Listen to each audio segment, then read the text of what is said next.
चलते सांग मैंने आज घरे गोटे सुंदर रेसिपी बनैबा जहाँ कम समय आउ कम मसला बहुत स्वादिष्ट। यहाँ को आम रुटी सहित कि भात सहित खाईपर।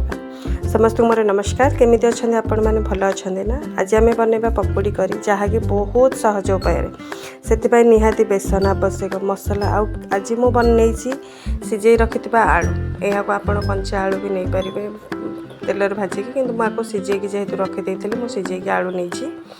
आउ यही तरकारीटा कौन मोर बहुत पसंद, आपण मानकर पसंद आसो बोली मु निहाती इच्छा करी।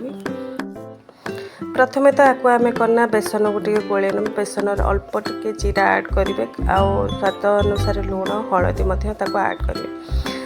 जमी आम घरे पकोड़ी बनाचे से ही उपाय तो पकोड़ी हुए, किंतु आपण करना ये किसी माने पियाज हका ऐड करेंगे, अल्प टिके जीरा केवल ऐड करेंगे आ हलदी लुण चाहिए आप लंका गुंड भी ऐड करेंगे। जदि आपको बहुत राग पसंद से लगे आप लंका ऐड करेंगे। एटार मुझे अल्प तेल कहीं जेहेतु आमको पकोड़ी बनइबार अच्छी से मुझे अल्प तेल एठार नहीं।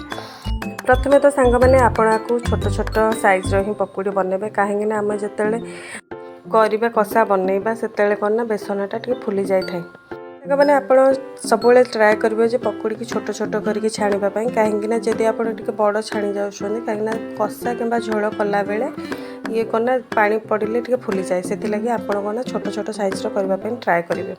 आउ एतिर कौन मुझे अल्प मसला जेहेतु राग न होगापाई से लगे मुझे पियाज अल्प टिके रसुण आ अदा से मोर कौन विशेषकर आप जीरा धनिया गुंड पकेवा अपेक्षा जीरा और गोटा धनिया पकाते देखिए तरकारी बहुत स्वादिष्ट लगे।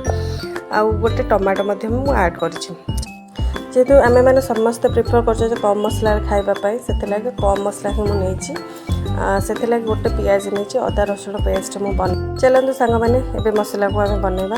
ए कौन मुझे गोटे पियाज नहीं आपको टिके फ्राए बनईदेवा टिके माने ब्राउन आसला मुझे मसला भी ऐड कर देछि।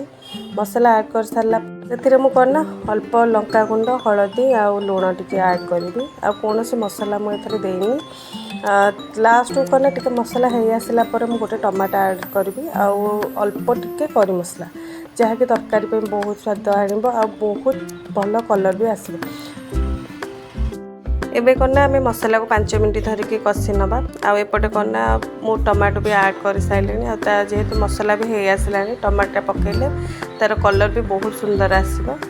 आउ चलते ए करना टिके पानी भी ऐड करदे कहीं जेहेतु मसला भी मोर हो आसला टमाटो सीझी आसो। आउर कौन चलते आम आलू भी ऐड करदे। आलू जेहेतु मुझे सिझेकी रखी थी आप चाहिए कंचा आलू भी नहीं पारे तेल फ्राए करी, किंतु मुझे सिझेकी आलू रखी थी बहुत कम टाइम रे हो।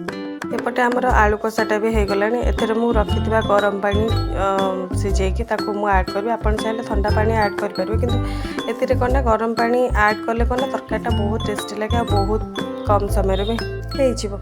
एबे कौन ना गरम पानी जेहेतु मुझे देली आपको फुटापी आम 4 ରୁ 5 मिनट छाड़ीदे तापर देखा कौन केमी।